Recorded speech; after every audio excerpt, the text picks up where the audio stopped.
99% હોય તો એ કાચા, ને કાચા એટલે પડવાની શક્યતા ખરી. પણ એમણે એ લોક કલ્યાણ માટે એ કર્યું ને. કારણ કોઈ પણ હોય, આ લોક કલ્યાણ એ જ એક પ્રકારનો મોહ છે ને. હા, કોઈ તીર્થંકર ઉપરથી નીચે નથી આવતું લોક કલ્યાણ કરવા માટે. બોલતા નથી હવે નથી. હા હા બરાબર, નહીં કરે કરવું હવે. પણ એટલે તો મારે મત ના, પણ નથી કરવું ઉપર જાય પછી નહીં. કેમ?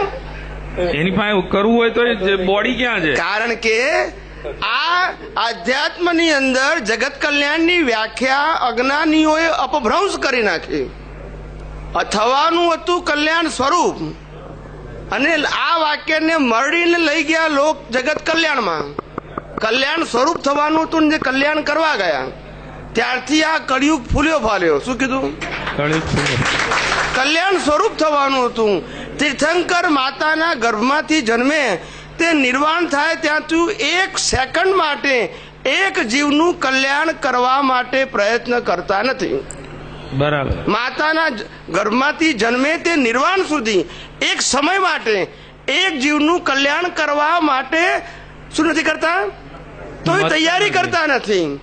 આ તો દેવો સમોવસન રચે, ભગવાનને વિનંતી કરે ત્યારે ભગવાન સમોવસનમાં પધારે, અને જે લોકો આયા હોય એ પ્રશ્ન પૂછે, એનો જવાબ આપે, પછી પાછા મૌન.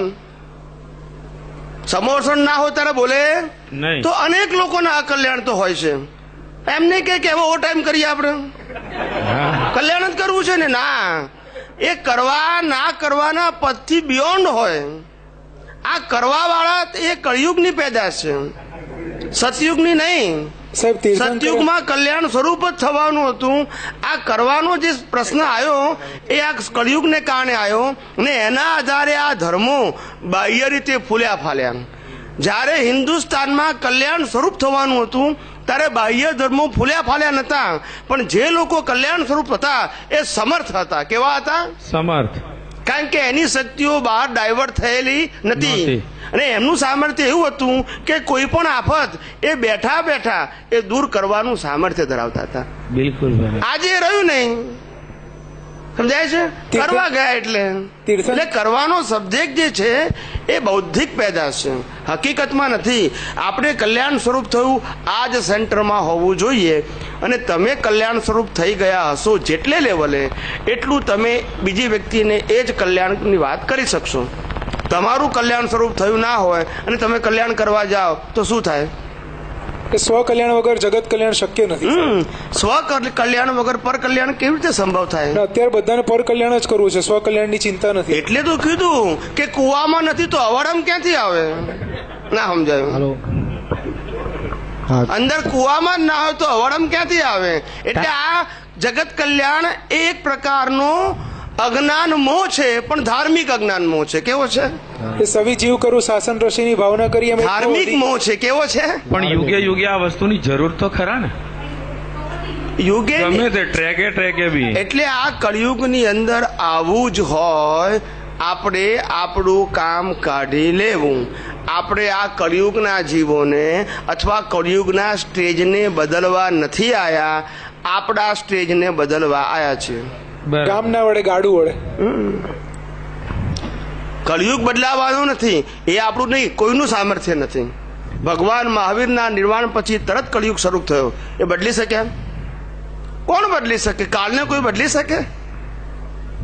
પણ માનવતાનો એક ધર્મ તો હોય ને કે ભાઈ લોકો સાચું પામે. આ તમારી ભૂમિકા બી ભલે નિમિત્ત નૈમિત્તિક રૂપે છે, બરાબર છે, પણ ક્યાંય ને ક્યાંય એ ભાવના તો હશે ને, ત્યારે આખો ટ્રેક મળે. હા, પણ એ ભાવના છે, હોય અથવા હોવી જોઈએ, એની ના નથી કહેતા આપણે. પણ સેન્ટરમાં કલ્યાણ સ્વરૂપ થયા વગર કલ્યાણ કરવા માટે કૂદકા મારવાની જરૂર નથી, નહીતર પતન નિશ્ચિત છે. ખાલી સમયની વાત છે. બરાબર. સમજાય છે? પતન નિશ્ચિત છે, પણ ખાલી શું છે વચ્ચે? સમય. કલ્યાણ સ્વરૂપ થવું તે આ જગતની અંદર સાહેબ જ્ઞાની કોને કહેવાય? જે નિરંતર લોકોને આપવાની ભાવના કરતો, લેવાની ભાવના કરતો હોય એ જ્ઞાની હોય. જે આત્માર્થી હોય એ લેવાની વાત કરતો હોય. નિરંતર આપું. દાદા ભગવાન પાસે ભૌતિકમાં કશું નતું, પોતાનું ઘર પણ નતું, ગાડી બંગલા મોટર ચાકર ફર્નિચર રાજ રચેલું લક્ષ્મી કંઈ નહોતું એમની પાસે, વિશિષ્ટ પ્રકારે સામાન્ય ભાવે હતું, એમ એક મિડલ ક્લાસના માણસ જેવું એમ. છતાં એ શું કહેતા હતા, અમને આપવાનું ના હોય, માગવાનું હોય, અમારી પાસે અનંત ઐશ્વર્ય છે. ખ્યાલ આવ્યો? અમને આપવાનું ના હોય કે છે. આ બધું આ કહે છે કે અમે ધોતિયું પહેરીએ ને એ અમારા પૈસાનું હોય, સંઘનું ના હોય કે છે. માટે અહીંયા તમારે અમારી પાસે માગવાનું હોય, આપવાનું ના હોય. ખ્યાલ આવ્યો?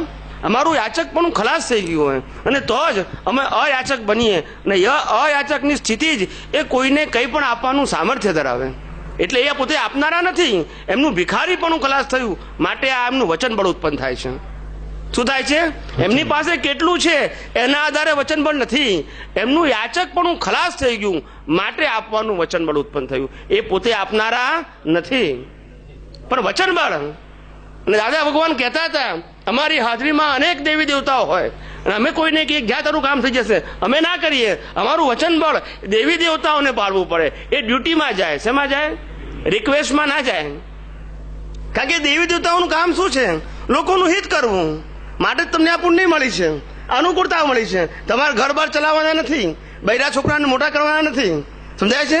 માટે તમને કુદરતી આ સંજોગ મળ્યો છે. તો એ આવી સેવા બટ નેચરલ કરતા હોય. કેવી કરતા હોય? એ જ્ઞાની એવું ના કે તું આ કરજે, એમનું વચન બળ. કારણ કે આ જગતની અંદર શ્રેષ્ઠ પાત્ર કોને કહેવાય? તો કે મનુષ્ય, દેવ નહીં. દેવ શક્તિશાળી ખરો પણ શ્રેષ્ઠ પાત્ર નહીં. કારણ કે મનુષ્ય જ એક એવો છે કે જે ભગવાનને ઓળખવાની, ભગવાન બનવાની અને મોક્ષે જવાનું સામર્થ્ય ધરાવે છે, દેવી દેવતાઓ નહીં.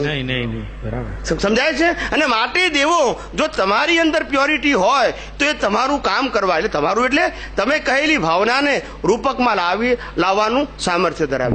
અને આ ઓટો મોડ છે. કેવું છે? એકબીજાને કહે અને કરે એવું નથી હોતું. આમાં રિસ્પેક્ટનો પ્રશ્ન આવે છે, ડ્યુટીનો પ્રશ્ન આવે છે. સમજાય છે? એટલે આ બધું બટ નેચરલ થતું હોય. કેવું થતું હોય? ઓટો મોડ હોય. જ્ઞાની નિશંક હોય. કેવા હોય? કોઈ એમ કે દાદા મને જોબ મળતી નથી, દાદા કઈ વિધિ કરી લે, ત્યાં તારું કામ થઈ જશે.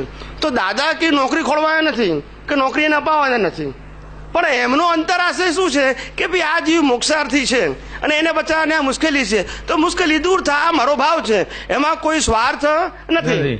તો આ જે એમનો ભાવ, એ ભાવનો પાવર કોઈ પણ દેવી દેવતા દ્વારા પૂરો થઈ જાય. આ જે ભાવ આપણે કરીએ કે કોઈ પણ વ્યક્તિ કરી તો એ ડ્યુટી ભૌતિકની બદલે આધ્યાત્મિકમાં બી એટલી જ કામ લાગે. લાગે જ ને, બંનેમાં કામ લાગે. બંનેમાં કામ લાગે. મતલબ જ્ઞાની પુરુષનું કહેવાનો મતલબ એ છે કે કોઈ પણ જીવ મારી પાસે આવ્યો અને હવે એને જ્ઞાન પ્રાપ્ત થયું, હવે મોક્ષાર્થી તો થઈ ગયો. શું કીધું?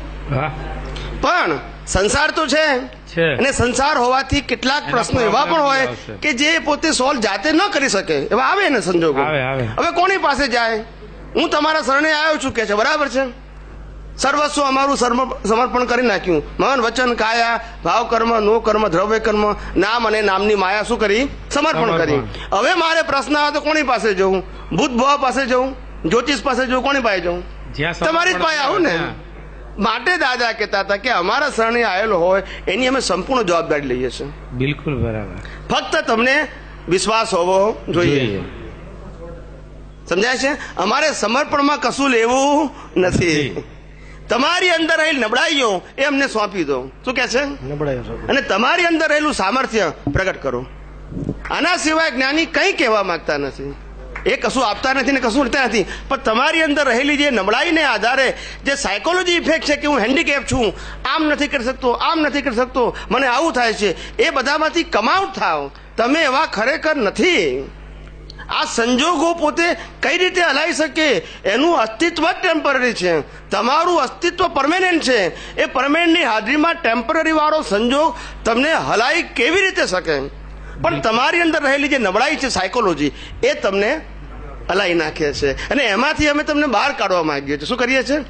સંજોગો બદલવા માંગતા નથી, પણ સંજોગોથી તમે ઉપર છો એવું ભાન કરાવવા આવ્યા છે. સંજોગોના અંડરમાં નથી તમે. પણ અમે ક્યારે ભાન કરાવીએ? અમને એવું ભાન વર્તું હોય ત્યારે. મોક્ષે જવું જોઈએ. ભાવ સૌથી શ્રેષ્ઠ અગત્યનો ને ક્યારેય હલવો ના જોઈએ.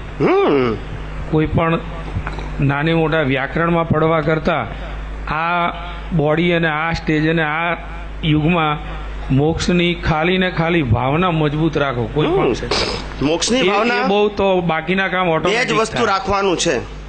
મોક્ષ પરિણામ સ્વરૂપ છે. બે જ ભાવના, હું કોણ છું તે, અને આ જગત કયા સિદ્ધાંત ઉપર ચાલે છે, જ્ઞાન અને દર્શન. હું કોણ છું એ જ્ઞાન, અને જગત કયા આધારે ચાલે છે આ દર્શન. આ બે વસ્તુ એક્ઝેક્ટ તમારી દ્રષ્ટિમાં એટ એ ટાઈમ હાજર રહેશે. બધા પ્રશ્નોનું સમાધાન તો ત્યાં છે. ત્રીજો શબ્દ